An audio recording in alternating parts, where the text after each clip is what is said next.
Pessoal, então vamos retomar aqui a nossa etapa 2, né, da aula. Acabou que eu atrasei um pouquinho, tá? Falei 10 horas, mas tive que ajudar aqui, atender aqui o vizinho aqui. Bom, então, pessoal, dando continuidade, tá? Agora nós vamos ver, né, uma parte que é muito importante aí dentro do nosso curso. Nós vamos fazer uma pequena inversão. Nós vamos começar hoje a parte para ver corrente alternada, tá? Vamos ter uma introdução, a parte teórica dos conceitos, tá? E aí eu vou começar a ver essa teoria com vocês, né? E depois nós vamos fazer alguns exercícios aí. Bom, existe existe um filme, né? Que saiu ano passado, que ele conta a história, né? Existe no YouTube tem vários vídeos aí, vários documentários, tá, pessoal? E aí um desses documentários se chama A Guerra das Correntes. A Guerra das Correntes, ele conta um pouco aí dessa luta aí, né, do como que funcionou, como que foi o processo de escolha, né, nos primórdios aí para ser utilizado ou a corrente contínua ou a corrente alternada, tá certo? Recomendo que vocês, se vocês, né, que dê uma lida, né, assista esse filme aqui é um lançamento aí, A Batalha das Correntes, né, um filme muito bacana, e aí vocês podem assistir, né, depois aí eu recomendo que vocês dêem uma estudada nisso, tá certo? Bom, mas a rigor, pessoal, lá nos primórdios, lá nos Estados Unidos, a primeira forma, né, de corrente elétrica que foi difundida, que foi utilizada nas cidades, foi a corrente contínua, tá certo? Foi a corrente contínua. A corrente contínua, na verdade, ela tem uma característica que é o seguinte: os dínamos, né, os geradores de corrente contínua, uma das características é que as cidades que fossem consumir aquele tipo de corrente, essas cidades tinham que ficar próximo aos geradores de corrente contínua, tá certo? E isso foi determinante, né, para que a corrente alternada ela fosse, ganhasse, né, ganhasse aí no tempo, ganhasse o que a gente chamou aí de guerra das correntes, tá certo? Não quer dizer que a corrente contínua ela perdeu, né? Tem muitos equipamentos que nós usamos dentro da nossa casa que são equipamentos de corrente contínua, tá certo? Por exemplo, os carros elétricos, né?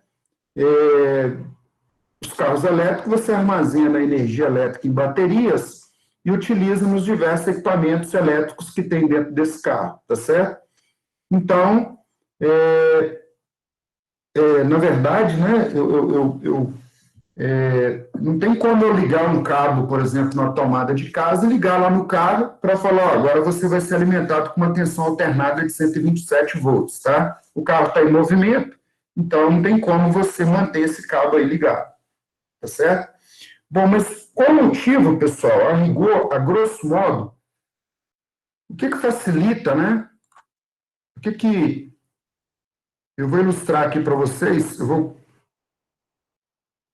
que facilita, né, a utilização aí da corrente alternada.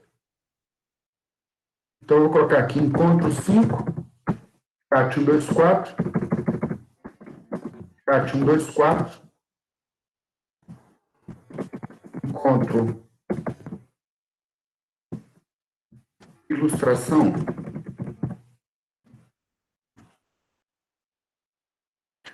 Bom, o que acontece é o seguinte, vamos imaginar, estou aqui em Ouro Preto. Aliás, vamos jogar aqui Estou em Minas Gerais, tá? Tem aqui uma hidrelétrica em Minas Gerais.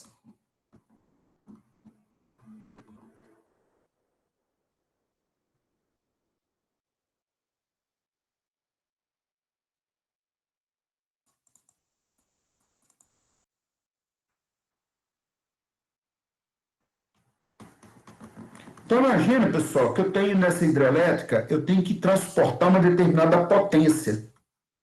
Eu tenho uma energia armazenada aqui, tá? E a gente sabe que essa energia aqui tem uma determinada potência. E eu preciso levar essa energia lá para Goiás, para Goiânia, por exemplo. Bom, aqui tem um detalhe importante, né? Uma determinada potência aqui, vamos colocar aqui 1 gigawatt. Preciso levar essa potência para Goiânia, tá certo? Um detalhe importante aqui, né, é que no sistema trifásico, o que é um sistema trifásico? O sistema trifásico, eu tenho 3 condutores em vez de um, tá? Eu utilizo 3 condutores elétricos para conduzir essa determinada potência. Então, vamos colocar aqui, por exemplo, ó, aliás, eu coloquei 1 gigawatt, vamos colocar 3. Se eu tivesse que transportar isso aqui, essa potência, né, em um único condutor, o caminho que eu preciso usar aqui nesse fio, né, seria um caminho único. Eu teria 3 gigawatts aqui, tá certo? Só que nós sabemos que potência Ô, professor, vezes U. é, Potência I vezes U. você não está apresentando, não. Ah, não, desculpa. Deixa eu mudar aqui então.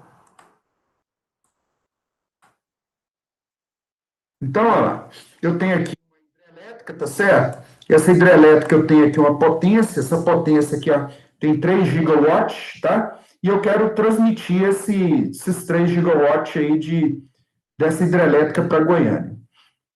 Bom, usando um fio único, né, pessoal, eu transportaria isso aqui, ó, nesse condutor, tá certo? Bom, 3 gigawatts, imagina o seguinte, se eu tivesse com uma tensão elétrica aqui de 1.000 volts, eu teria uma corrente altíssima, né? Uma corrente altíssima para trafegar aqui nesse condutor, tá? Então, a bitola desse fio aqui teria que ser uma bitola de um fio, teria que ter uma área aqui, né? Seria um fio muito grosso, tá certo? Então, o que a gente faz primeiro? Nós vamos, usando esse conceito que, se eu aumentar a tensão elétrica, né? Se eu jogar essa tensão elétrica aqui, por exemplo, aqui, U igual a 1.000 volts, por exemplo. Se eu elevar essa tensão elétrica aqui para um valor igual a 100.000 volts, né? Igual a 100.000 volts, ou 100 kV, 100 kV, tá? O que vai acontecer, pessoal? Eu aumento essa tensão elétrica, né? Era 1.000, eu aumentei ela aqui para 100.000. Então, aumentou numa escala de 100 vezes.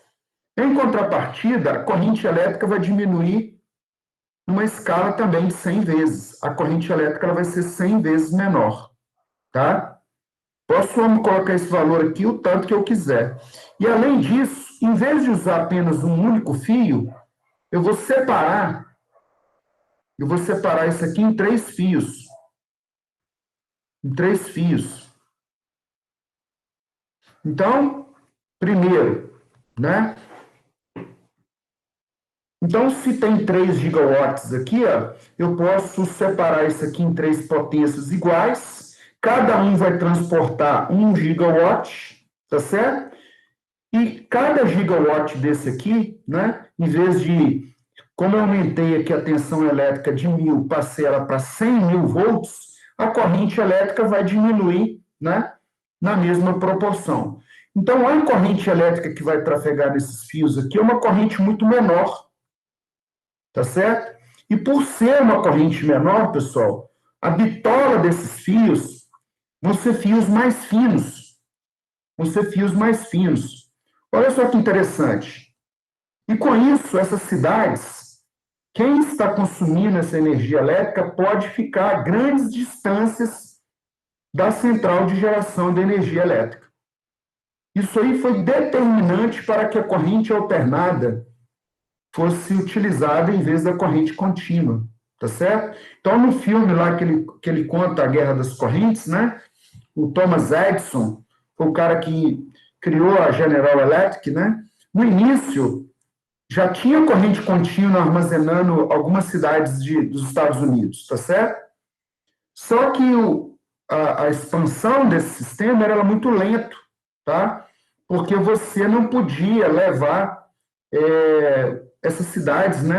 Basicamente, a central de geração de energia tinha que ficar próximo aos consumidores. Então, você não tinha, né? Não tinha essa flexibilidade. Por exemplo, eu posso ter uma hidrelétrica, uma fonte geradora de energia elétrica em Minas Gerais, mas eu posso levar essa energia elétrica, por exemplo, para uma cidade que esteja no, no, no, lá em Brasília, posso alimentar Brasília, por exemplo, né? Ou posso levar para São Paulo, posso levar para qualquer ponto, tá certo? E aí que a corrente alternada ela foi determinante, tá certo? Um dos pontos principais é que ela foi determinante, tá? Mas, como eu falei, pessoal, hoje a gente tem vários equipamentos da casa da gente que é de corrente contínua, né? Computador. Eu estou trabalhando com uma tensão elétrica reduzida, na casa de 3 volts, 5 volts, né? Os sistemas digitais, de um modo geral, eles usam corrente contínua, tá? Então, nós trabalhamos com esse mix aí, geração de energia, distribuição, né? O consumo, as máquinas. Cada máquina vai ser boa para um determinado tipo de aplicação, tá certo? Então, eu vou compartilhar aqui com vocês, né? E a gente vai começar a falar aqui, então, sobre a corrente alternada. Lá na ementa do curso, pessoal, esse módulo é o módulo 8, tá? Porque, na verdade, a partir do momento que a gente tem um entendimento da corrente alternada, como é uma corrente que a gente usa na casa da gente, né, fica mais fácil a gente fazer essa amarração aí com o mundo prático, tá? E aí vocês vão ver que vai ficar mais simples aí, vai ficar mais esse entendimento aí ele vai ser mais facilitado, tá? Então, a corrente alternada teve um cara muito importante, né, nessa briga inicial com relação à corrente alternada, que foi o Nikola Tesla.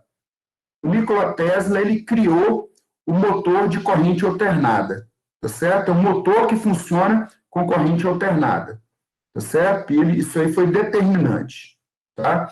Então, o primeiro sistema de distribuição de energia elétrica dos Estados Unidos, né, foi um sistema de corrente contínua de 120 volts, inventado lá por Thomas Edison, para fornecer energia a lâmpadas incandescentes, né?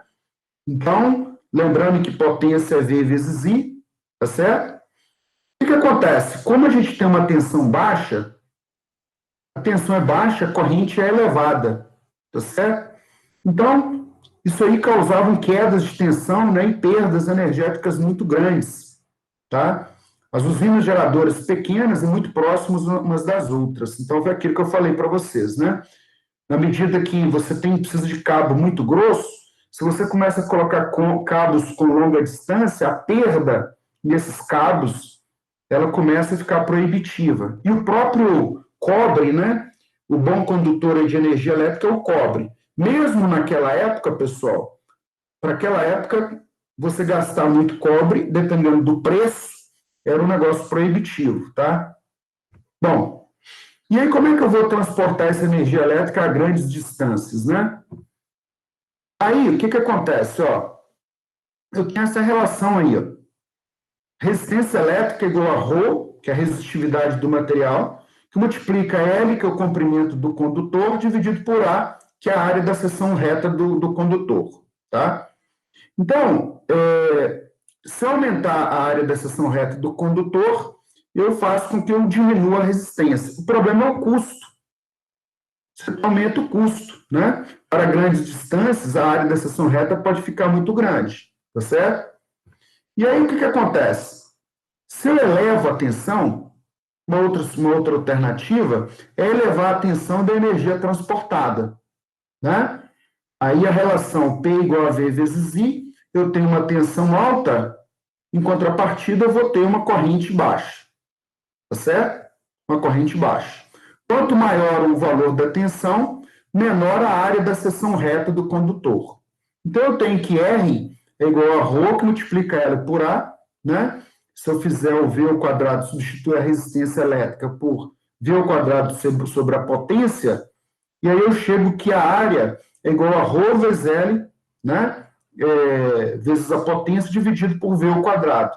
Então, a relação da área com a tensão elétrica, né, é com o quadrado da tensão, mas o quadrado da tensão no denominador, tá certo? Então, se eu dobrar o valor da tensão, a área da seção reta ela diminui de 4 vezes, tá certo? Então, isso aí é uma característica muito boa, muito importante para a gente, tá? Bom, então, elevar a tensão da energia transportada, né, é o mais viável para a gente diminuir essas perdas, tá? Bom, e o que a gente usa para elevar ou... O que é elevar a tensão, pessoal? Elevar ou rebaixar? Vocês estudaram lá na física o conceito de um conjunto de bobinas, né? Eu tenho um conjunto de bobinas, coloco um conjunto de espiras próximas à outra, tá? E aí existe o transformador.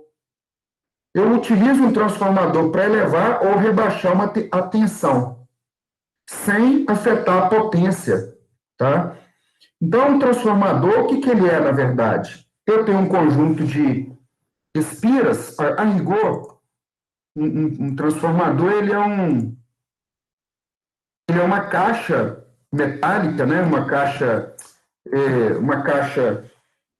Ele é uma máquina onde eu tenho um conjunto de...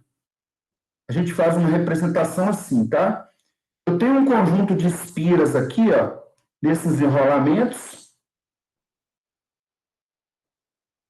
Eu tenho um conjunto de espiras nesses enrolamentos. Eu vou chamar de N1. Eu vou chamar de N1. E tem um conjunto de espiras aqui que eu vou chamar de N2. Tá certo? Bom, o transformador eu vou aplicar uma tensão elétrica nele, num lado dele, tá certo? Pelo princípio da indução eletromagnética, pessoal, essas bobinas estão próximas.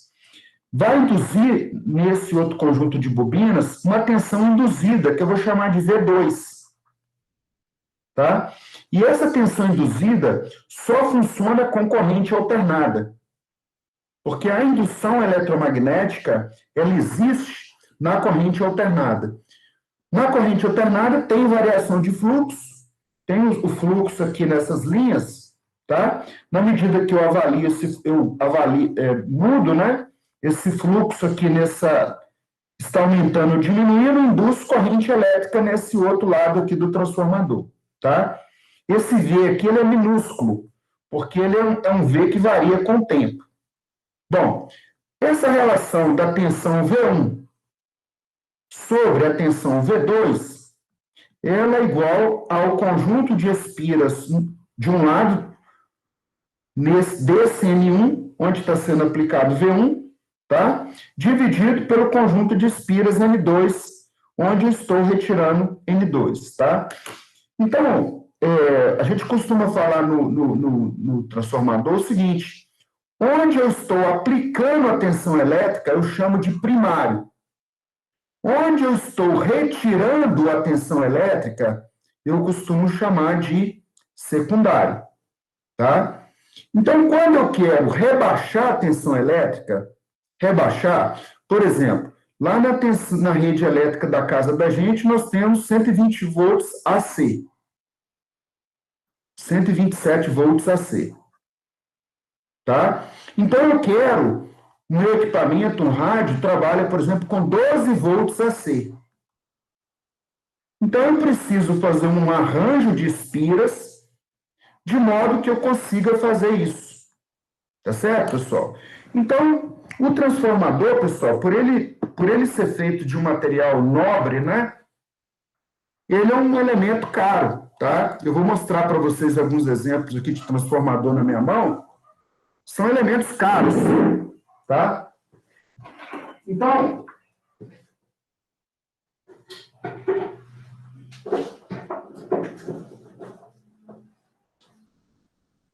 só um minuto, tá? Que eu estou chegando aí.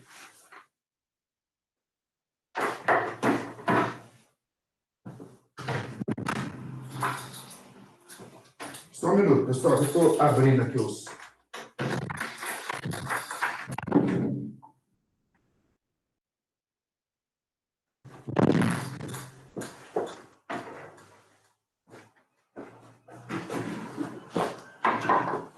Então, o transformador, pessoal, eu vou mostrar aqui o equipamento, né? Esse equipamento é um projeto.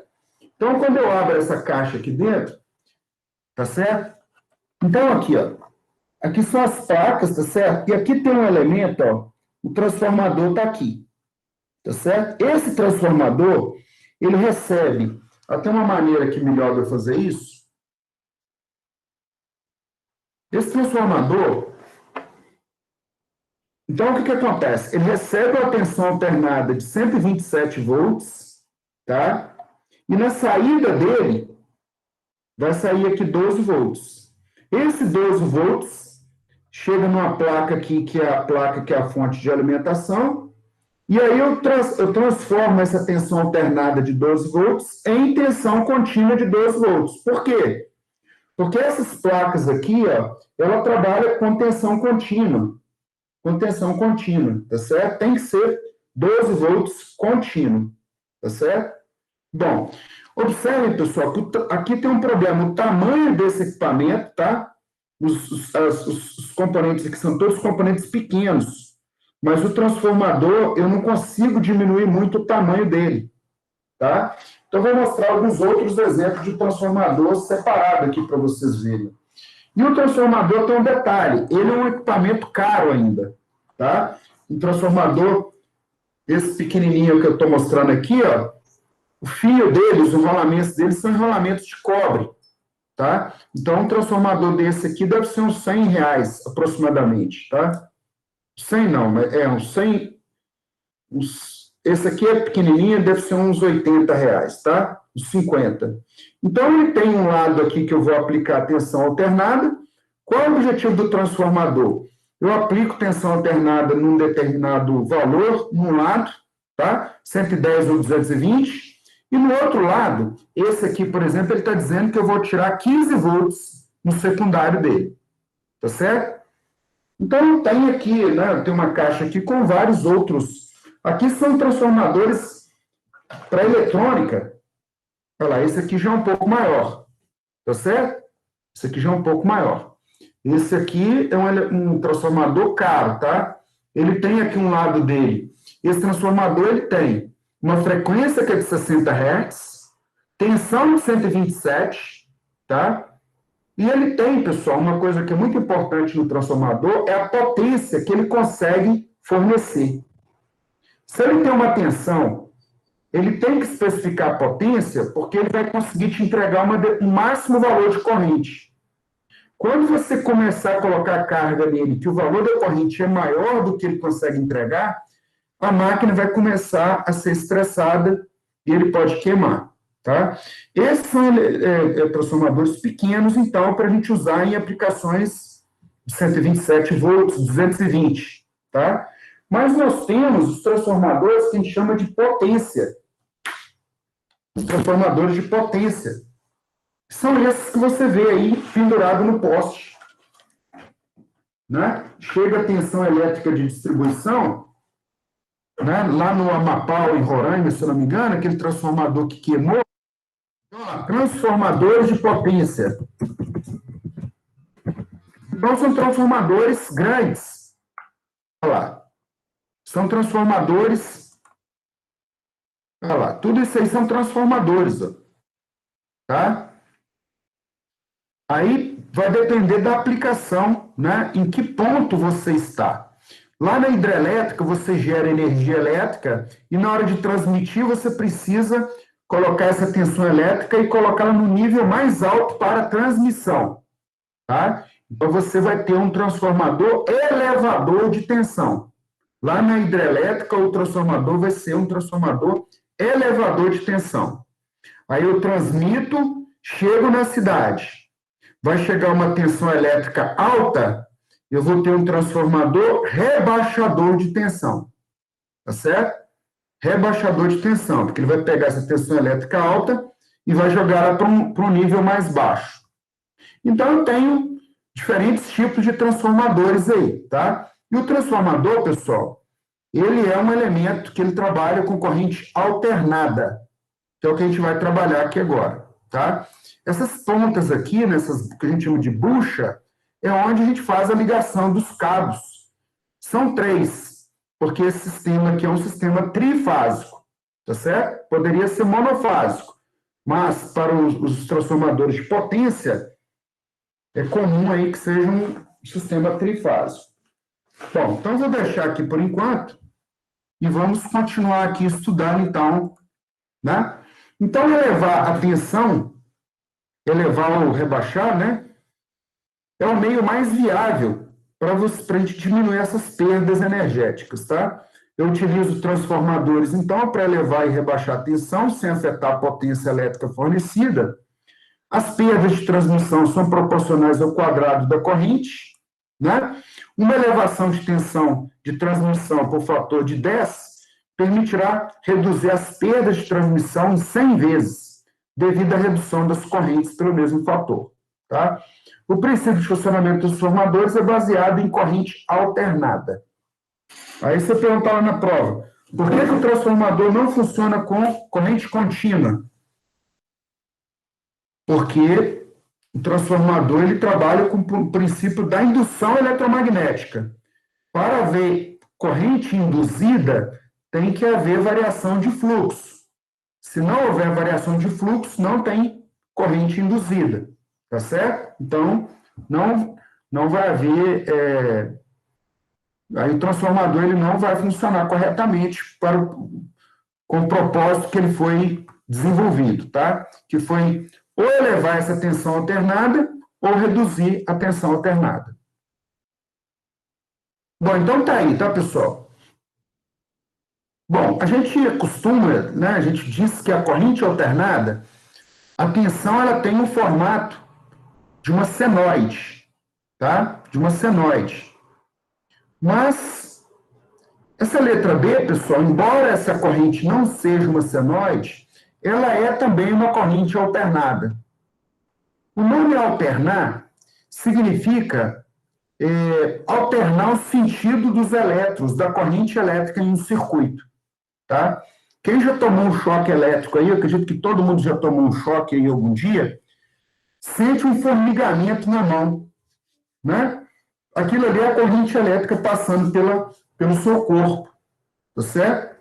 Quando a corrente é alternada, pessoal, ele está fazendo um movimento de vai e vem, tá? Então, o que vai determinar se é alternado é o fato dessa tensão elétrica ter passado pelo lado positivo e depois ela alternou pelo lado negativo. Embora não seja uma senoide, essa figura B representa uma forma de onda alternada, tá? A letra C da mesma maneira. Aqui também representa uma forma de onda alternada, certo? Então, não é corrente contínua. Aqui é a corrente alternada. Tensão alternada, desculpa. Bom, a tensão alternada senoidal é gerada nas usinas de energia, né? Antes a gente falava só em hidrelétrica, mas hoje tem geração de energia eólica, né? Tem geração de energia por... eólica é o vento, né? Mas tem fotovoltaica, são as diferentes maneiras de gerar energia, tá? É utilizado um grande número de aparelhos elétricos, né? E eletrônicos comerciais e industriais, né? Na verdade, um grande número de aparelhos e eletrônicos, né? Utiliza a corrente alternada, tá certo? Nós vamos estudar daqui a pouco, né? Mais para frente, que a corrente alternada ela tem uma característica muito particular quando a gente está trabalhando com indutores e capacitores, né? Existem várias técnicas para gerar tensões alternadas senoidais, tá? Sendo as mais comuns, né? A queda d'água, que é transportar a conversão de energia mecânica para engenharia elétrica. Mas tem, para quem já estudou lá a série, né, onde teve um acidente nuclear lá como é que é o nome, gente? Lá na Rússia, na União Soviética, antiga União Soviética. Chernobyl? Isso. Então, lá ele explicou um pouquinho como é que funciona o processo de geração de energia através de energia nuclear, tá?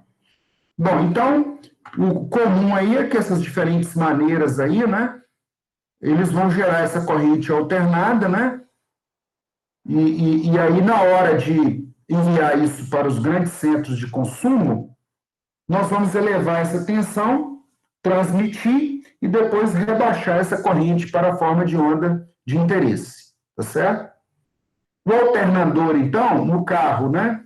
O que acontece com o carro?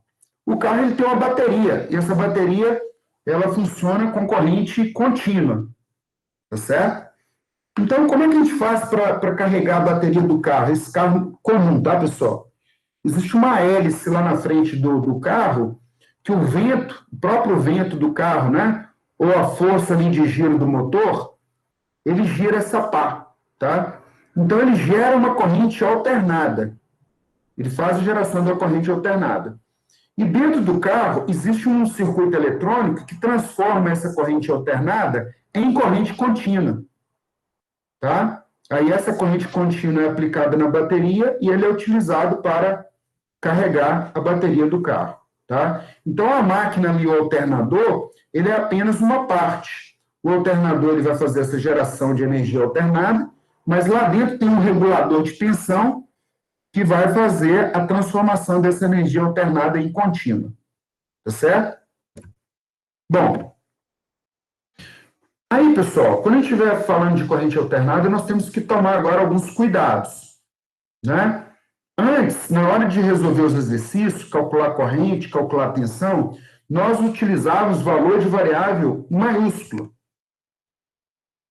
tá? O valor das grandezas lá em maiúsculo, I maiúsculo, V maiúsculo, porque a gente estava trabalhando com corrente contínua. Agora não. Esse E aí está minúsculo, tá vendo? Esse E está minúsculo porque, na medida que vai passando o tempo, ele muda. Ele tem diferentes valores ao longo do tempo. A amplitude de uma forma de onda é em instante de tempo qualquer. Tá? Esse valor é um valor alternado. Ele vai mudar dependendo do instante de tempo que nós... Tá? Amplitude máxima, né? Quando a gente fala amplitude de pico, é o valor máximo que a forma de onda em relação ao valor médio, né? Valor médio, pessoal, o valor médio de uma senoide é você somar todos os pontos e dividir pelo número de pontos. Então, numa senoide pura, o valor médio é zero. O valor médio é a soma das áreas. Como eu tenho uma área que está no lado positivo e uma área que está no lado negativo, quando eu somo tudo e divido por 2, dá zero. Então, a tensão média é zero, tá? Mas o valor de pico, né, é o valor máximo de uma função medido a partir do nível zero. Na senoide, a amplitude pico e o valor de pico são iguais, né? Na senoide, eu tenho um pico positivo e um pico negativo, tá certo? A menos pelo valor do sinal, esses dois valores são iguais. Bom, o valor 127 RMS, pessoal, é o valor de pico dividido por raiz de 2, por definição. Significa que se eu pegar 127 volts na calculadora e dividir por raiz de 2, 127 multiplicado, aliás, por raiz de 2, vai me dar o valor de pico da senoide, 179,6 volts.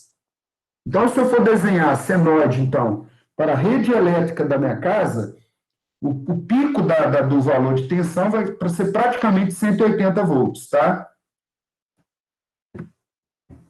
Então, o valor pico a pico, quando a gente chama de pico a pico, é a diferença entre os valores do pico positivo menos o valor do pico negativo, tá? Então, é a mesma coisa que eu somar em módulo, somar um módulo, né? Eu tenho um transformador aqui na minha mão que ele diz o seguinte, que ele tem na saída dele mais 12 menos 12. Então, quer dizer que o valor pico a pico da saída desse transformador são 24 volts. Tá certo? Bom, o que é a forma de onda periódica? Forma de onda que se repete após um intervalo de tempo constante, tá? Então, a tensão elétrica, se eu ligar a tensão elétrica aqui em um osciloscópio, a gente vai ver várias senoides e essas senoides se repetem no tempo. Elas são periódicas.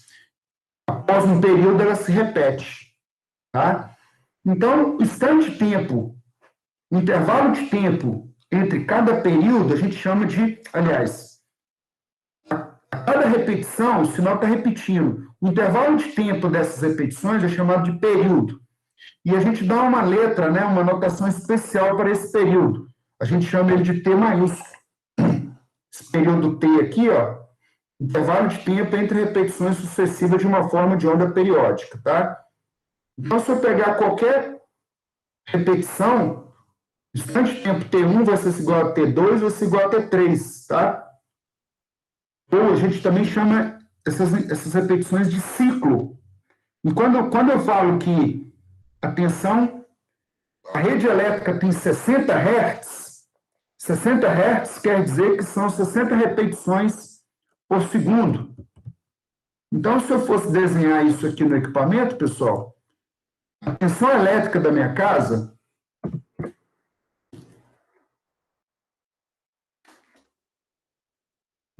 então, eu desenho aqui em 1 segundo. Numa janela de 1 segundo, eu tenho a frequência F igual a 60 Hz. Tá? Quer dizer que eu vou ter 60 senoides. Senoides, tá? Eu vou ter 60 até chegar nessa janela de 1 segundo. Então, se eu contar aqui, ó, essa senoide aqui, ó, uma senoide, tá?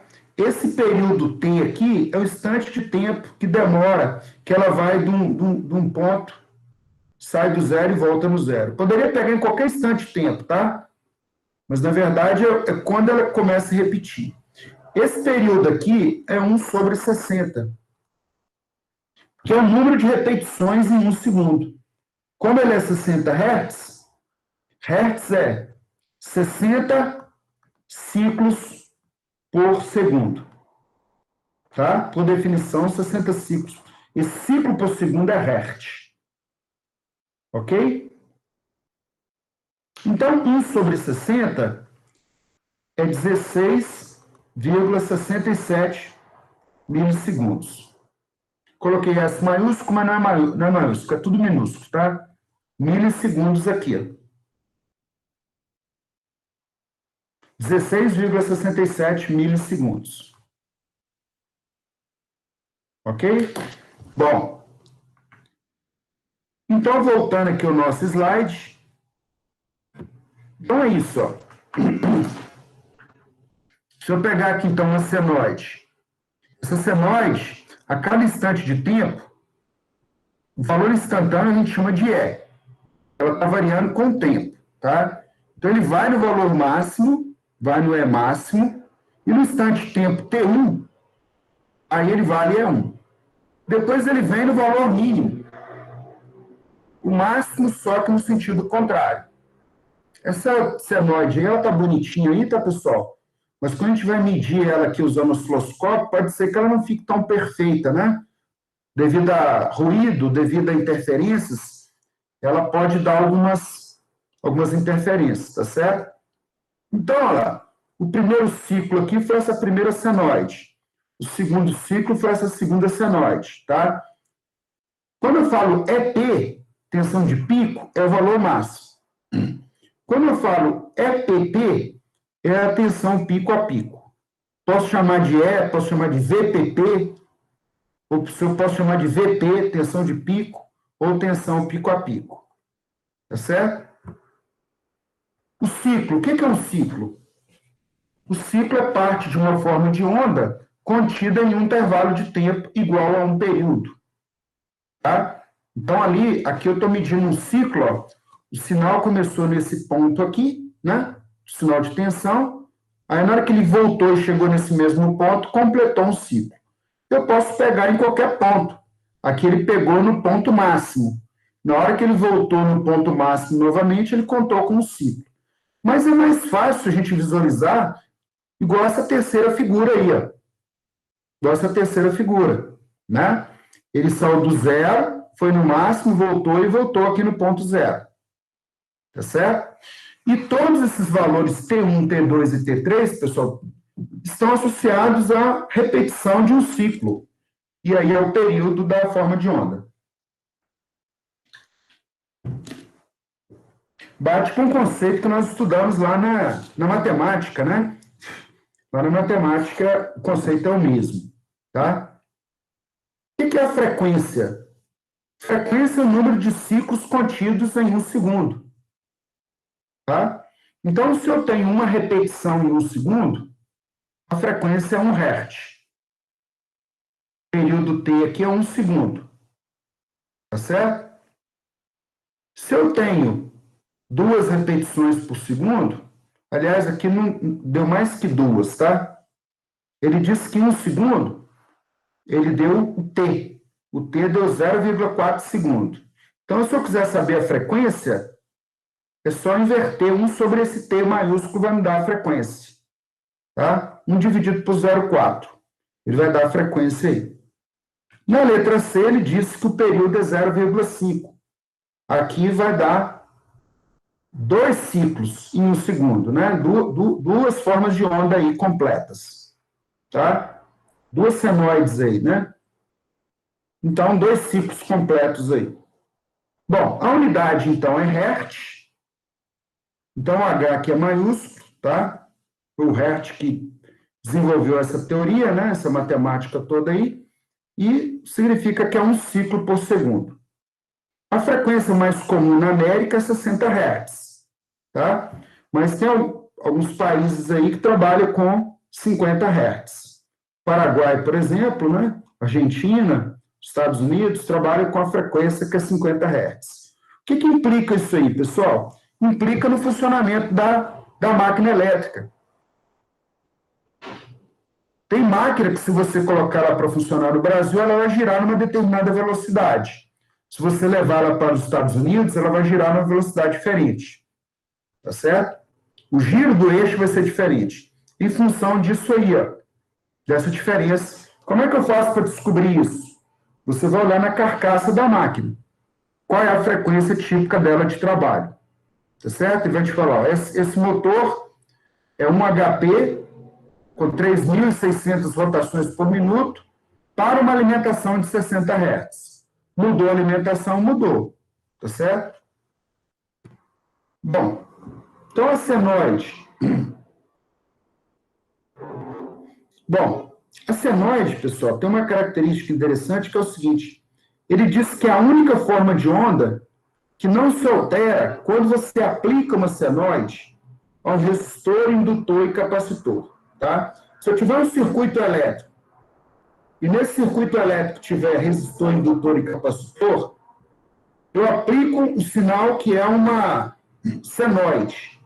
Sobre esses elementos, eu vou medir senoides em amplitudes diferentes. Mas a frequência vai continuar a mesma. A frequência do sinal vai continuar a mesma, tá? Ele pode alterar a amplitude, mas a frequência do sinal, o período do sinal, ele vai continuar de maneira semelhante. Aqui está representando em graus, 90 graus é 1/4 do ciclo, 180 é a metade, 270, 3/4, 360 é o ciclo completo. Ou a gente pode também, né, π sobre 4, π sobre 2, colocar a notação de radiano. Π sobre 4, π sobre 2, 3/4 de π, π, 5/4 de π, 3 meios, 7/4, 2π. De 0, então, a π é a metade do ciclo, de π a 2π é o ciclo completo. Tá certo? Em radiano, então, é isso aí. Pessoal, só um minutinho aqui que eu vou dar uma ida no banheiro.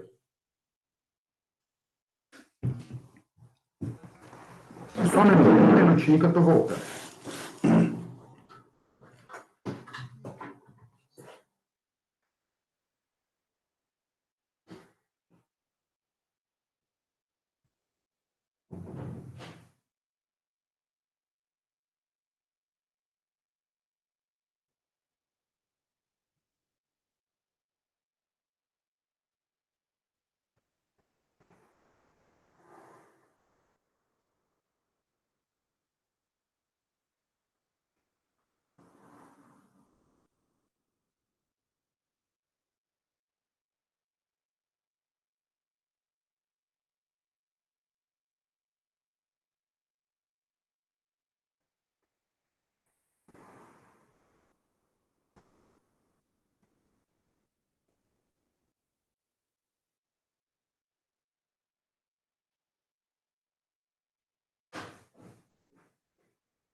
Bom, voltando aqui, pessoal.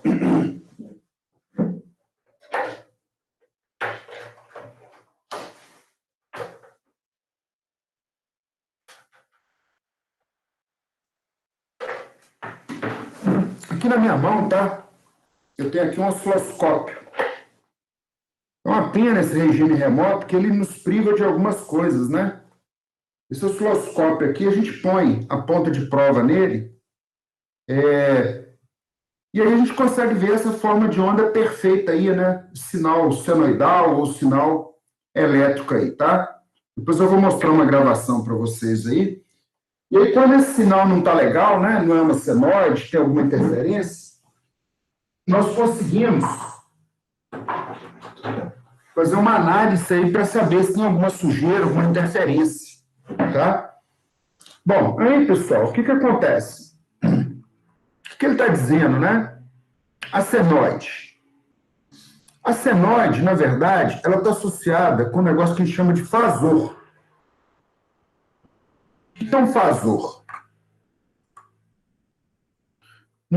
Eu vou circular,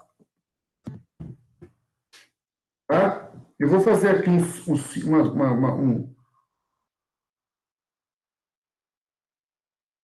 uma circunferência, tá? E essa circunferência aqui, pessoal, eu vou colocar aqui uma seta.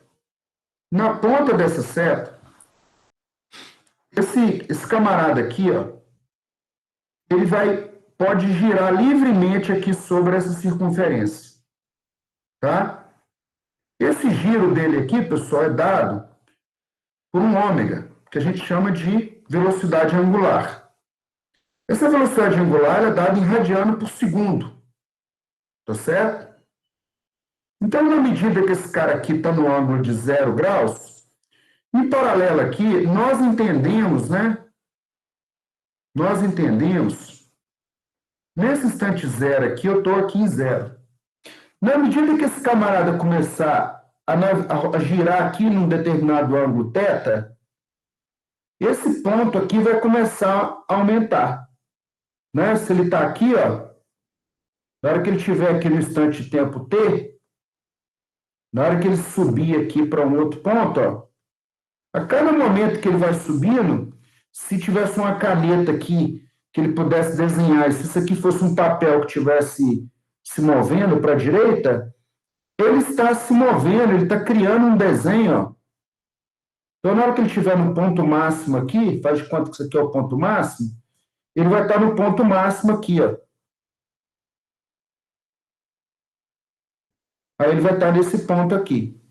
Esse ponto aqui, pessoal, equivale a um ângulo de 90 graus, ó. Na hora que ele está nesse ponto aqui, o ângulo não é 90 graus? 90 graus, tá vendo? Então, esse ponto máximo aqui também, eu vou dizer que ele equivale a 90 graus. Então, ele é π sobre 2. Tá? Quando ele está em 45 aqui, ó, ele é π sobre 4. Π sobre 4. Na hora que ele começa a ir para o lado aqui do 180, ele vai começar a diminuir, ó, até chegar no ângulo zero com a horizontal. Um ângulo, na hora que ele chegar nesse ponto aqui, ó, não é que ele vai chegar em zero. O ângulo é 180 graus, mas ele vai voltar no ponto zero aqui desse lado direito. Então, ele passou aqui, aqui ele chegou em π. O ângulo aqui é π. Depois ele continua descendo até chegar em 270 graus. Na hora que ele chegar em 270 graus aqui, ó, é que ele chegou no ponto que a amplitude dele é máxima, só que a amplitude negativa. Ele está no ponto máximo. E depois que ele voltou aqui nesse ponto aqui de origem, ele completou um ciclo completo. Tá certo? Então, aqui ele chegou em 2π. Então, do lado esquerdo, pessoal, essa bolinha aqui a gente chama que é uma notação, um fasor. Um fasor. Eu tenho aqui um eixo aqui, tá certo? De raio R, que esse camarada pode girar livremente. Esse raio R aqui, pessoal, vai determinar a amplitude máxima e mínima do dessa onda aqui, ó. Então, esse V aqui no instante de tempo t, né? Esse R aqui vai determinar o R aqui o máximo e o R aqui o mínimo, né? Que vai ser o valor máximo e mínimo do... Mas aí existe uma relação desse ômega, tá? Esse ômega aqui, ó, vai ser igual a 2πf. Essa frequência aqui, esse F, ele está dizendo que eu vou varrer uma distância de 2π, uma distância de 2π, que é o comprimento dessa circunferência, né? E essa frequência está dizendo quantas vezes eu vou fazer isso por segundo. Quantas vezes, tá? Se eu falar que é uma vez, esse F é igual a 1. Na hora que ele girar aqui uma vez, vai caber aqui um ciclo em 1 segundo, numa janela de 1 segundo. 1 segundo, ó, tá?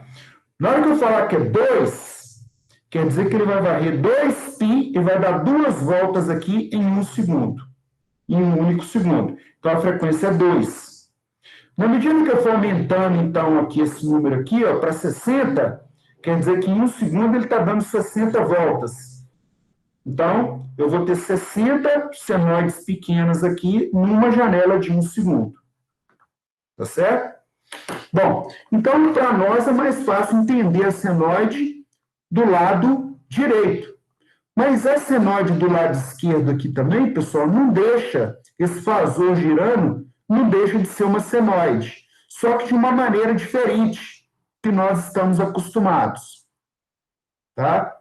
Então, voltando aqui, o que ele desenhou aqui, ó, foi isso, lá, no ângulo igual a 0, ângulo igual a 45, 90, 135. Olha lá, na hora que o fasor aqui está girando, ele está desenhando no domínio do tempo esse gráfico aqui, ó. Esse gráfico ele está sendo desenhado, tá?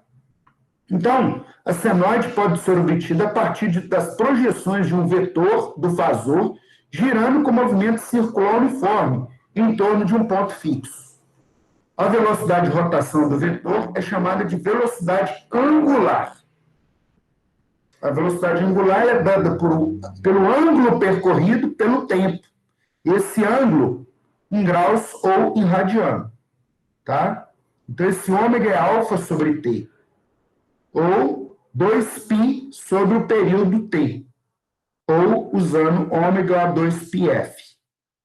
A vantagem é que quem faz um bom curso de engenharia, numa boa faculdade igual ao FOP, né? Uma faculdade excelente aí, vocês estão estudando isso aí desde lá da física, né? Na física vocês já estão estudando isso, tá? E aí a gente vai fazer uso disso aí, ó. Bom, qual é a expressão geral para tensões ou correntes senoidais, pessoal? A expressão matemática geral para uma forma de onda senoidal é a tensão num determinado instante de tempo, ela é a tensão máxima, AM, valor máximo, vezes seno de alfa, desse ângulo, tá? Ou AM seno de ômega t. A gente coloca em função do ômega t, tá certo? Então, essa expressão aqui para o valor instantâneo aí da tensão elétrica, ou de uma corrente elétrica, tá? Algumas grandezas utilizadas em circuito elétrico. Corrente, né? A corrente I, quando é minúsculo, é porque é I em função do tempo. E T igual a IM, corrente máxima, vezes seno de ômega t. IM seno de alfa. Se for E, tensão elétrica, é tensão máxima, vezes seno de ômega t. Vai ser M seno de alfa. Se for potência, a potência também, tá, pessoal? Existe uma potência instantânea. É a potência máxima vezes seno de ômega t, que é PM seno de alfa. Bom, existe um detalhe aí, né? O instante de tempo inicial que a gente utiliza nessa forma de onda. Essa forma de onda. O que acontece? Se a forma de onda for deslocada para a direita ou para a esquerda, da origem, existe um negócio chamado fase. A fase, pessoal, o que eu fiz aqui? Ó? A m seno de ômega t mais ou mais θ ou menos θ. Tá? Esse θ é o valor do deslocamento em graus do radiano. Observe que nessa senoide aqui, ó, o eixo vertical, né, o ponto que esse eixo vertical cruza com o eixo horizontal, ele define um instante de tempo zero. Mas o instante de tempo zero não está coincidindo com o valor zero da forma de onda. Tá? Então, quer dizer que há um deslocamento de fase. Nesse caso, no instante de tempo zero, o início do ciclo, o início da forma de onda já passou. Então, quer dizer que esse sinal aí está um sinal adiantado. Olha aqui, ó, o instante de tempo zero, o bico do sinal, olha lá, está num tempo, instante de tempo negativo. Quer dizer que essa forma de onda está adiantada. Tá? Então, olha lá, a gente diz que esse sinal aqui, ele está π, né, adiantado de um ângulo θ. Esse θ aqui é essa diferença aqui, ó. Essa diferença que a gente está vendo. Está aparecendo aqui vertical, horizontal, mas lá no fasor, ela é um ângulo do fasor. É um ângulo daquele eixo girando, tá? E horizontalmente aqui também nós vamos definir que é um ângulo, né? Associado com o 2π, que é o ângulo completo aqui. Então, quer dizer que esse sinal todo aqui, ele é 2π menos θ. O menos aqui quer dizer que esse sinal, esse é o deslocamento horizontal aqui desse sinal, dessa forma de onda, tá? Relação de fase. Se a curva intercepta o eixo horizontal à esquerda da origem, né? Isso aqui vai dar a m seno de ômega t mais θ. O que acontece, pessoal? Esse ângulo aqui é um ângulo negativo, é um valor de negativo. Então, quando eu faço ômega t menos o ângulo negativo, o sinal que vai aparecer aqui é mais. Tá? Quando, então, o sinal aqui é mais, quer dizer que o sinal está adiantado. Tá? Se o sinal que aparece aqui é negativo, quer dizer que o sinal está atrasado de um ângulo θ. Se a curva intercepta o eixo horizontal à direita da origem, quer dizer que esse ângulo é positivo.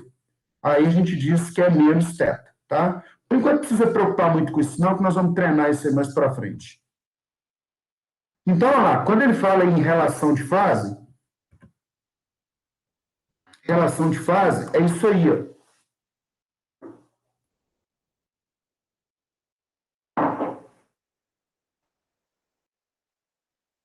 Olha lá, eu tenho dois sinais. Eu tenho um sinal pontilhado preto e eu tenho um sinal azul.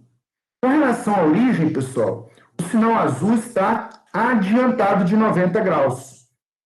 Então, se eu for olhar aí o ângulo nesse eixo aí de coordenadas, o ângulo é menos 90 graus. Tá? Então, quer dizer que o sinal azul está adiantado de 90 graus.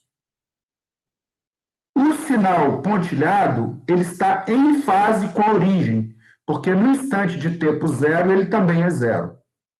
Tá? Os termos atrasado e adiantado são utilizados para indicar diferenças de fase entre duas formas de ondas senoidais de mesma frequência. Tá? A curva do cosseno está adiantada de 90 em relação à do seno. Mas a gente pode dizer também, ou a curva do seno está atrasada de 90 graus em relação à do cosseno. A diferença de fase entre as duas formas de onda é de 90 graus, ou seja, estão defasadas de 90 graus aí. Tá certo? Bom, relação de fase, né? Eu estou mostrando dois sinais aí, duas formas de onda, tensão e corrente.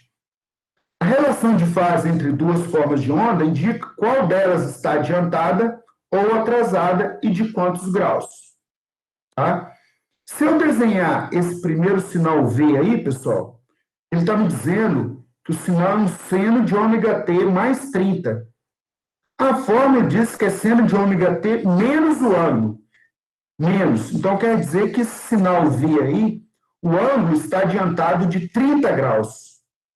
30 graus está adiantado. Em contrapartida, esse I aqui está adiantado de 70 graus. Então, a diferença de ângulo entre os dois, de fase, é de 40 graus. Olha lá, quando eu for desenhar isso aí, ó, eu vou desenhar V primeiro, né? Ômega T menos 30, porque o menos 30 está na parte negativa aqui do eixo. Desenhei o V. Depois eu vou desenhar o I. Olha lá, o I deu esse azul aqui, ó. Esse azul. Menos 70 graus. Então, quando eu falo assim, qual é a relação de fase entre os dois sinais? Né? É a diferença do ponto zero. Pega o ponto zero de um com o ponto zero de outro. Vai dar uma diferença de relação de fase de 40 graus. Tá certo? A diferença entre eles deu 40 graus. E está Aí, como é que a gente interpreta isso? A corrente está adiantada de 40 graus em relação a V. Ou, dependendo do referencial, V está atrasada de 40 graus em relação a I. Tá certo? Bom, aí ele deu 3 exemplos, né? Para vocês fazerem em casa depois. Calcule a relação de fase aí para mim entre A, B e C. Tá certo? Vou deixar para vocês fazerem isso aí depois, tá, pessoal? Desenhar e calcular a relação de fases, tá? Qual a relação de fase entre essas formas de onda, letra D e letra V? Bom, tensão eficaz.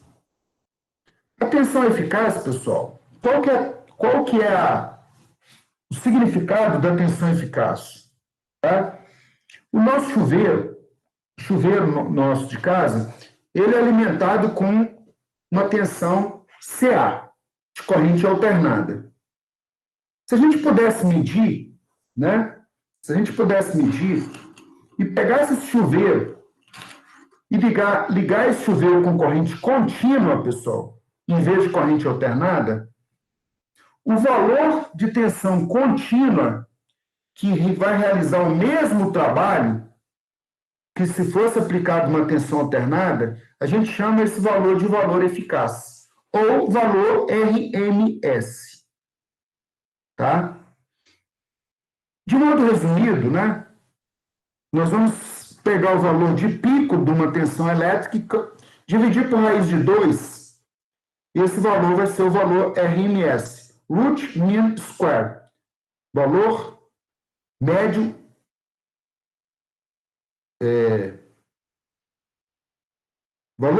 quadrático. Então, é o valor da corrente alternada necessário para fornecer a mesma potência que em uma corrente contínua, ao circular pelo mesmo resistor. Botei as deduções aqui, tá? Mas eu vou pulá-las aqui por enquanto. Depois eu vou voltar. Eu vou só no que interessa aqui. A corrente contínua aqui é a corrente máxima dividida por raiz de 2. E deu 0,7. Então, o que ele está dizendo, uma corrente alternada equivale a uma corrente contínua. Nós vamos pegar a amplitude de pico da corrente alternada, né? Esse valor de pico multiplicado por 0,7 vai ser o valor equivalente à corrente contínua. Isso equivale a raiz de 2, tá? Aquele valor máximo dividido por raiz de 2. Depois eu vou voltar nessas deduções aqui, tá?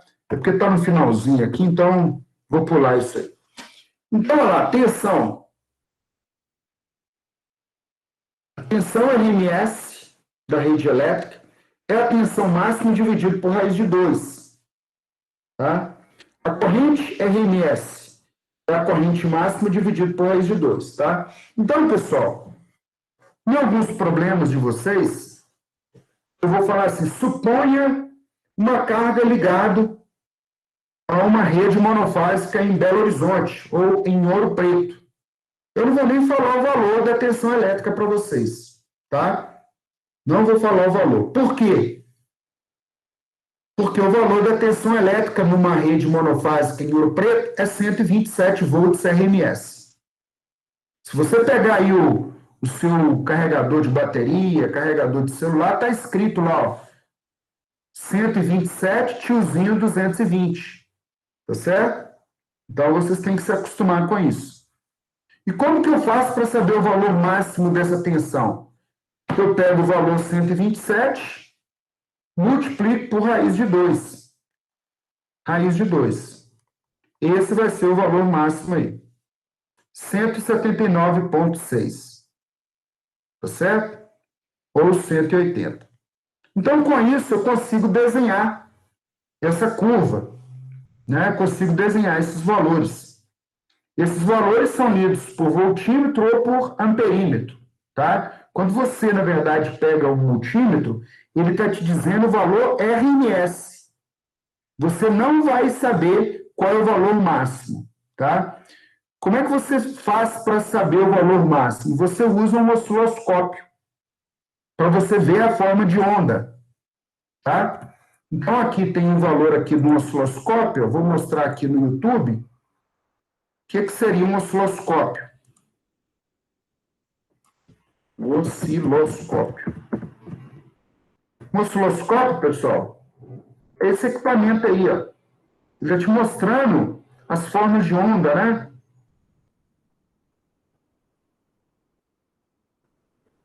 Então, olha lá, o osciloscópio mostrando as formas de onda.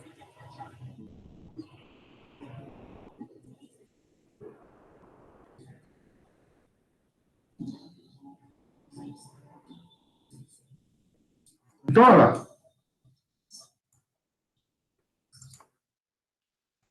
Então, olha lá. Ele está mostrando aqui para vocês, tá? Para conseguir ver a forma de onda perfeita, né? A gente vai precisar usar um osciloscópio.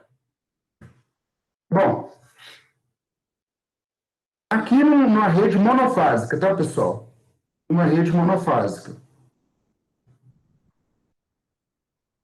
Então, estou compartilhando aqui o vídeo com vocês.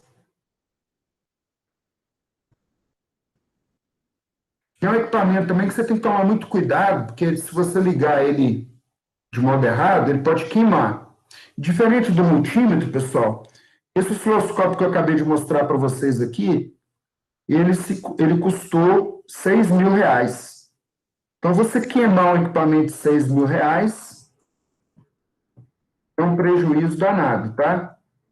Então, mandei para vocês um vídeo aí mostrando aí, explicando, né, o osciloscópio. A título de curiosidade, eu vou mostrar aqui um osciloscópio, um sistema trifásico. O sistema trifásico são 3 fios. 3 fios, tá?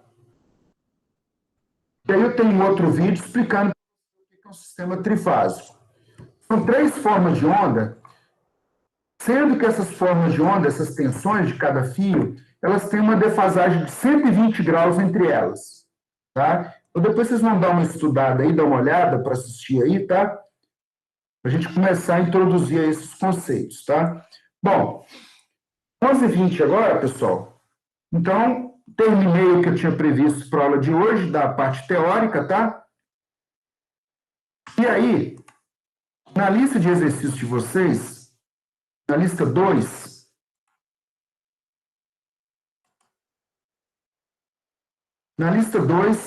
né?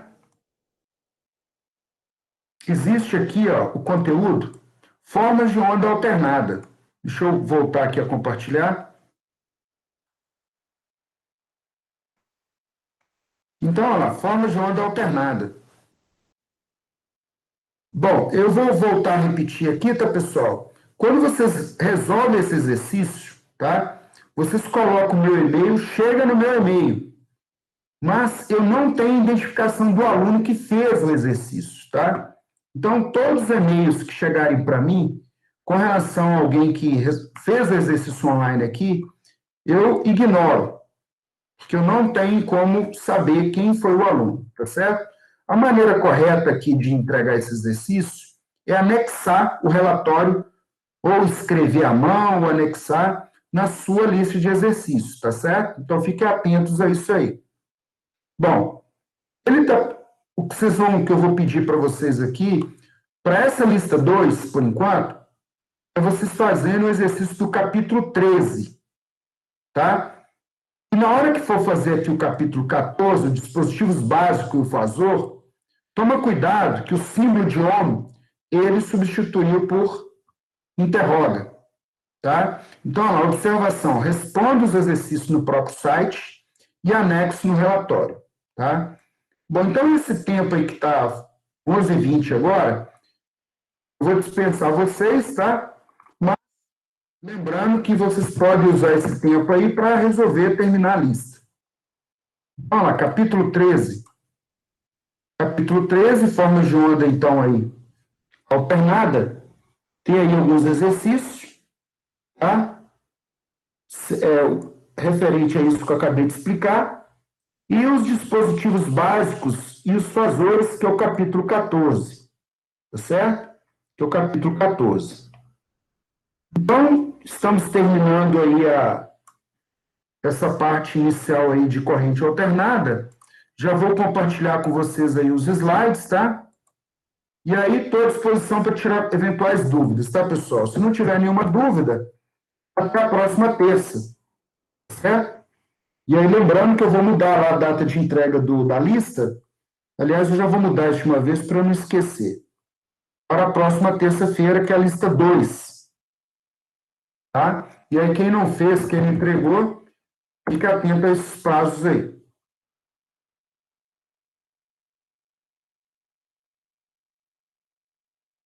Então, graduação, vou mudar aqui no Moodle.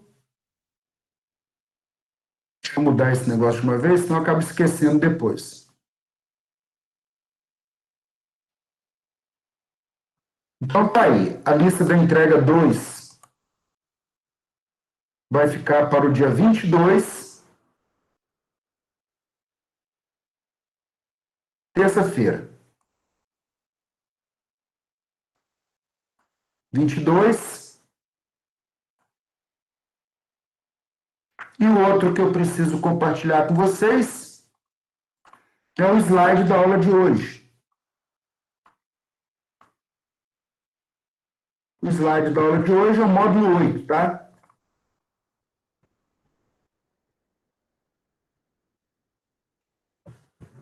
Então, logo a gravação esteja disponível, aí eu compartilho com vocês aí a gravação. Então, tá aí, pessoal, o que eu tinha planejado aí para hoje é isso. Então, pode usar esse tempo aí para terminar a lista 2, tá certo? E aí estou à disposição se vocês tiverem dúvidas, né? Vou destravar a tela aqui. E aí podem ficar à vontade aí se quiser tirar alguma dúvida. Beleza? Tranquilo, professor. Eu tô sem dúvidas. Beleza. Mais alguém aí, pessoal? Tranquilo, professor. Tranquilo. Então, um abraço para vocês. Bom dia, tá? Então, até a próxima terça. Obrigado, professor. Falou, obrigado. Um abraço. Até mais. Até mais.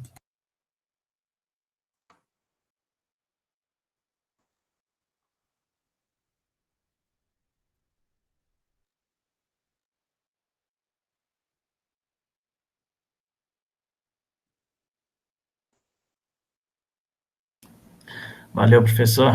Beleza? Até mais, Alessandro. Aqui, só uma curiosidade. É sobre o que eu estava falando aquela hora de explicando como é que funciona a energia, né? Chegando em casa e tal.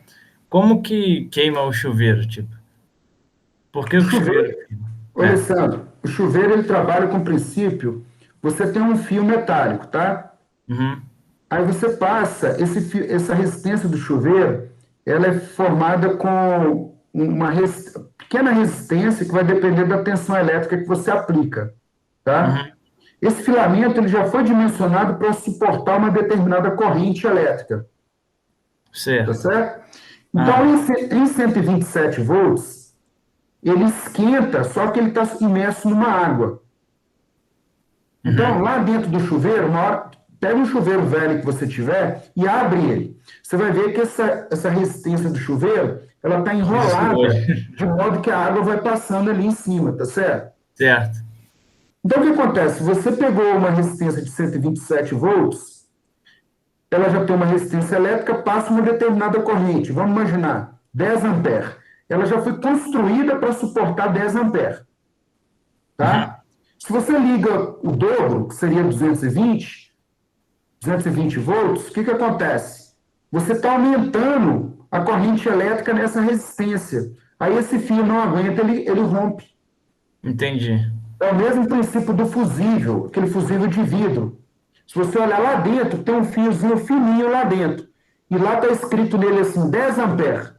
Se você passar mais que 10 amperes, tem até um ponto ali que ele suporta. 10,5, né? Ele suporta. Mas passou de 11, 12, aí ele vai romper e não vai deixar passar mais corrente. Entendi.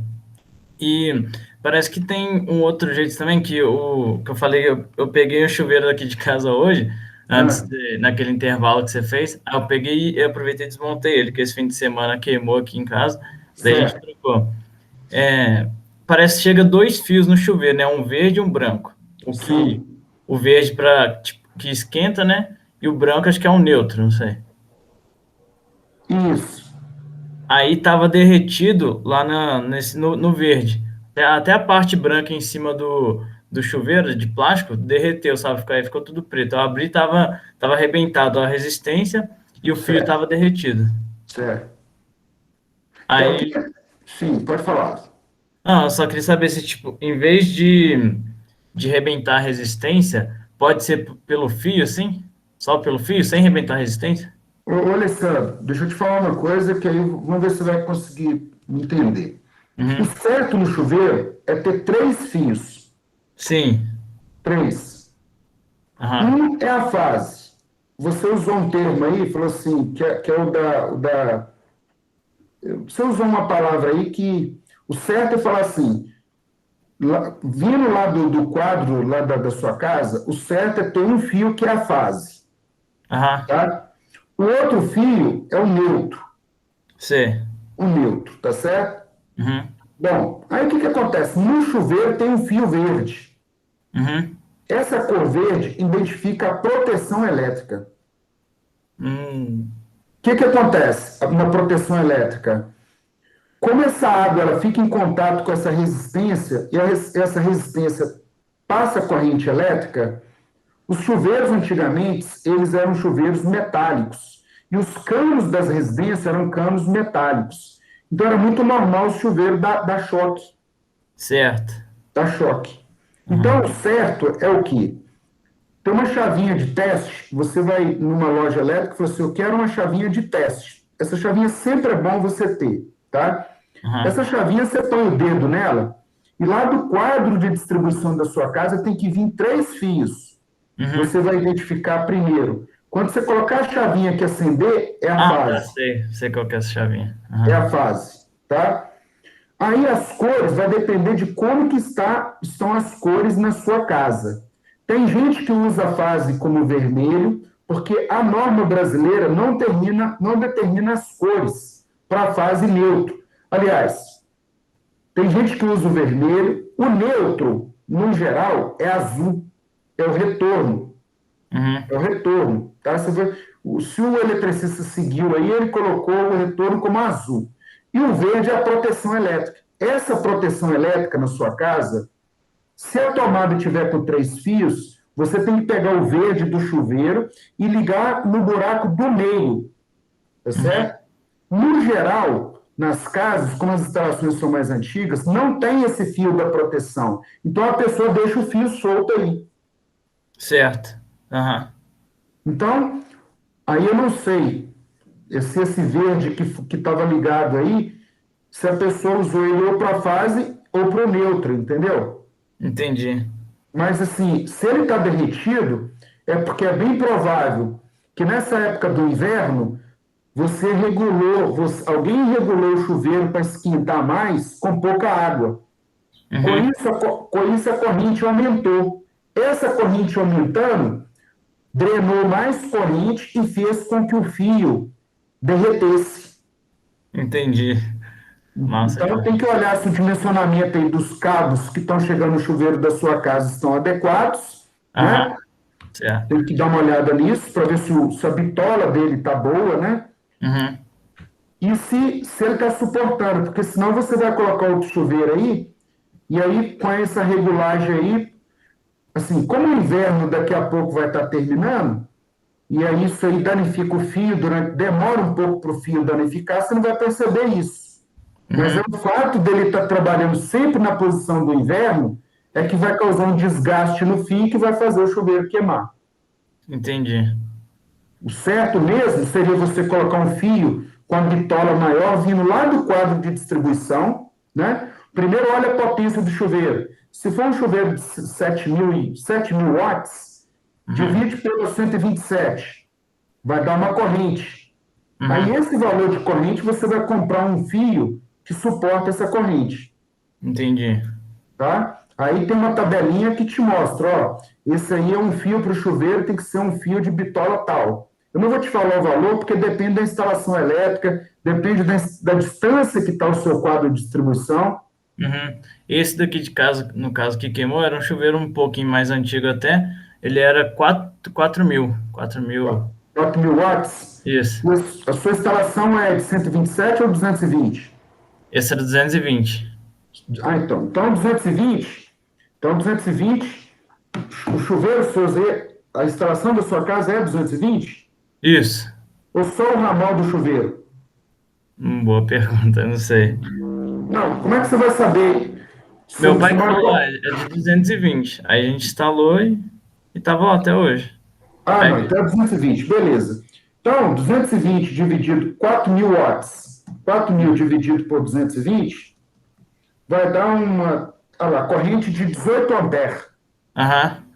Então, essa corrente é uma corrente que requer um fio de uma bitola mais fina, não precisa ser um fio muito grosso. Então, essa instalação aí para o chuveiro da sua casa, como é que você vai descobrir isso? Na sua casa deve ter tomada de 127 e 220, não?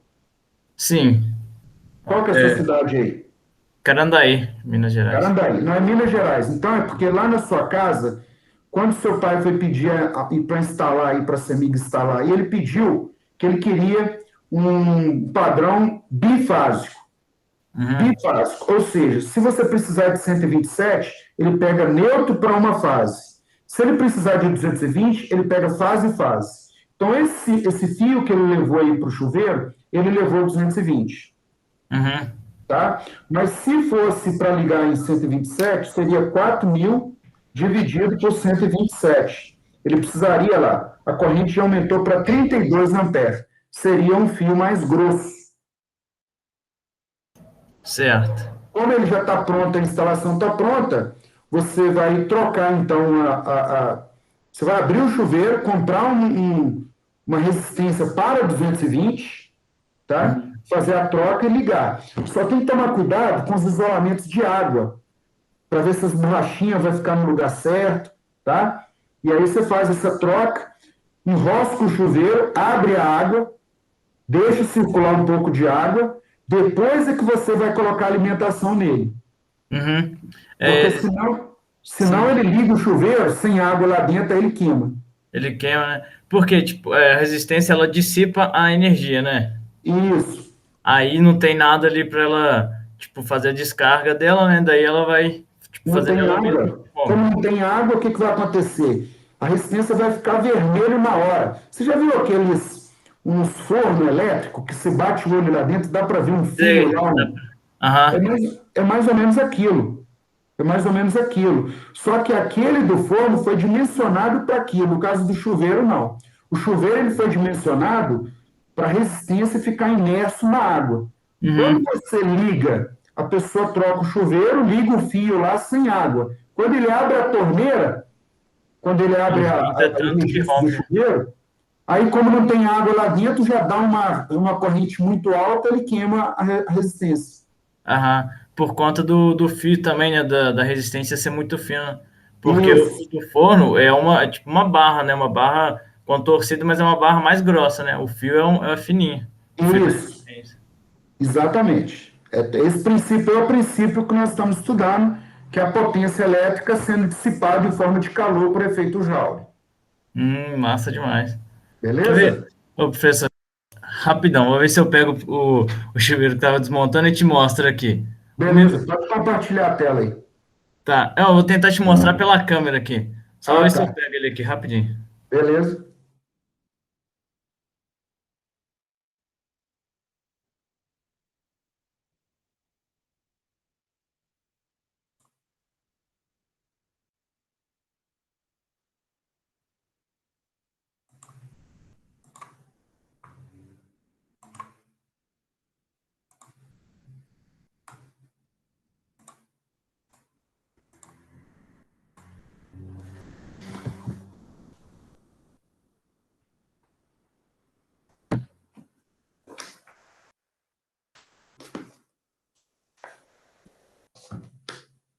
Tô aqui. Vamos ver se vai dar certo. Beleza. Tá vendo? Esse é o antigão mesmo, aí. É Esse é antigo. bom. É 4.600 watts. E é 127 Isso, aqui. isso, é 127 volts, né? Isso. 127 aí. É porque a instalação da sua casa é 127. Então, a resistência que você vai comprar lá na loja tem que ser de 127. A primeira coisa que ele vai te perguntar se é 220 ou 127. Você Aham. tem, você tem que comprar de 127. Se você Certo. comprar de 220, na hora que você colocar ele aí, a resistência não vai queimar. Uhum. Mas, se você fizer o contrário, vai queimar. Aham. Aqui, o que eu te falei. Ele tem o fio branco ligado aqui, né, Isso, no meio, a chavinha dele aqui, isso. e o fio verde que eu te falei, ó, com a Como ele lista é mais amarela. antigo, como ele é mais antigo, ele está usando verde, tá vendo? Mas a Aham. rigor, esse branco aí é a fase. Ele tem um É. terceiro fio aí em algum lugar. Ele tem uma outra ponta aí. Essa branco aí deve ser a fase. Ele tem uma outra ponta. Como o chuveiro é muito Deve ser antigo, essa aqui que queimou, então, né? isso. Esse verde é a proteção elétrica. Você vai ligar o branco aí, vai ser uma fase. Aí você vai pegar um ferro de solda, você vai li... Por que ele queimou? Na verdade, não é que ele queimou. É como ele passa muita corrente, ele ficou trabalhando durante muito tempo, ele foi meio que deteriorando. Então ele foi ficando fino, chegou uma hora que a corrente que foi passando nele aí fez ele romper. Uhum. Tá? Então, o que você vai fazer? Você vai procurar um ferro de solda e pega um fio grosso, tem que Dá ser um um pra fio soldar aqui. soldar aí. E esse verde aí, se a sua casa tiver a proteção vindo lá do padrão, você vai ligar nesse verde. Caso Aham. não tenha, você vai deixar ele solto, porque não tem lugar para ligar, tá? Uhum. No cano, o cano de plástico não vai adiantar nada. E aí você vai fazer a ligação do branco, então. Não tem problema inverter as fases, tá? Não precisa nem olhar o que é fase e o que é neutro. Porque é Uhum. só se você tiver a chavinha, você olha. O que tiver a fase, você liga no branco. E a outra que for neutro, que normalmente é o azul, você usa um fio azul para ligar essa outra ponta aí que quebrou. Uhum. Entendi. Tá certo? O fio também, igual você falou, o fio dele é mais fino mesmo, ó, porque não exige tanto, né? O É, branco é mais grosso, tá aqui 4 isso. milímetros, o branco. Isso. Aham. Tá O vendo que fio, ele é um verde zebrado de amarelo? isso, ele tem a listinha amarela. Pela norma, a proteção elétrica é um branco zebrado de amarelo. Ah, tá. E pela norma, o fio de retorno que vai no neutro, ele é azul, tá? Uhum. Então, se você olhar lá no quadro da sua casa, vai ter uma fase. Não necessariamente a pessoa usou branco, ele pode ter usado vermelho, Uhum. tá? Para chegar no chuveiro. Certo. Normalmente ele vai chegar uma cor viva, aí, ou vermelho ou branco, para chegar aí na fase, e o azul é que vai ser o retorno, que vai ser o caminho de volta aí. Mas se você inverter os dois, não tem problema. Uhum. Se eu não me Beleza? engano, acho que é o preto aqui em casa. Eu posso estar enganado, mas acho que é preto, pelo que eu vi lá no Pode, chuveiro. deve ser o preto, então. Normalmente a pessoa usa preto, vermelho, Uhum. tá? Mas olha lá, o que eu falei, professor, que chegou a derreter tipo a parte aqui em cima, tá vendo? Ó? Foi o fio, quando o fio começou a esquentar por causa dessa. Porque esse fio, na verdade, ele foi ficando velho e aí ele Uhum. foi quebrando. Como a resistência dele foi diminuindo, aumentando, isso aí fez com que ele aquecesse e começou a danificar essa peça aí. Certo. Mas se você pegar um fio novo e fizer a solda dele nova, aí ele não vai dar esse problema. Uhum. Entendi. Bacana demais. Bom que eu Beleza? fiz isso hoje, mais cedo, aí deu para pegar aqui e estudar um bocado quando cheguei. Aqui, ó, Beleza. como é que é dentro do chuveiro, como é que ele é antigo, ó, tem até essa Bacana. paradinha. Esses são os melhores, tá? Esses É, chuveiros aí são os melhores. meu pai Quando fala ele a mesma coisa. queima, esse aí é o seguinte, esse chuveiro de 4.000 watts aí, ó, ele esquenta pra caramba. Se você pegar um mais novo, você vai ver que ele é um chuveiro de 5.500 watts. Então ele vai Uhum, drenar uma corrente muito maior para gerar a mesma quantidade de calor. uhum. Eu te falar que a resistência dela não queimou, não tá partida aqui, É não. só o fio. Só foi o fio, né? O fio que rompeu. Então, o que você vai ter que tomar muito cuidado é que na hora de colocar essa borracha aí, dela ficar bem vedada para não vazar água. Um pouquinho de água que ficar pingando aí, você vai ver que vai dar problema. Sei. Não, mas a gente deve descartar esse chuveiro, já colocou em outro lugar, ele é muito antigo. Olha lá É, como é que ele tem as três. o fato dele ser antigo não tem problema não, tá? Você pode montar ele aí, deixar ele montado, que se ele funcionar, na hora que queimar, você põe ele de novo. Certo. Isso aí não tem problema não. E Aham. esse chuveiro mais antigo, inclusive, ele é até melhor. Até A melhor. questão toda é que se ele estiver queimando esse fio, estiver vazando água, aí você pode descartar mesmo. Aham. É, por isso tem que usar bem, tem que vedar bem com essa borracha aqui. Exatamente. Porque, olha lá, ó, os fios que eles chegam aqui, ó, não sei se você vai conseguir ver, Aham, os pontos sim, dele, nenhum tá rompido. Tem um aqui que vai aqui, aí mostra, tem as ligações aqui dentro, tem umas letrinhas isso, aqui, A, B e C, exato. que são O que as ele, chaves, né, no caso, aqui em cima. isso. O que ele rompeu foi lá perto da solda. Ele rompeu perto da solda, porque ele foi ficando velho aí e tal, e aí ele rompeu. Aham. A Então, resistência não queimou. A resistência não queimou. não queimou ela, não partiu, olha lá. Tá inteiro aqui, ó. Isso. Mas, beleza então, Show Alessandro. de bola. Um Obrigadão, abraço e boa professor. sorte aí na montagem aí, beleza? Um abraço, Quebrar até a a cabeça próxima. um pouco aqui. Abração aí. Obrigadão, viu, professor? Desculpa qualquer coisa aí. Tranquilo, um abraço, até mais. Abraço também. Tchau, tchau.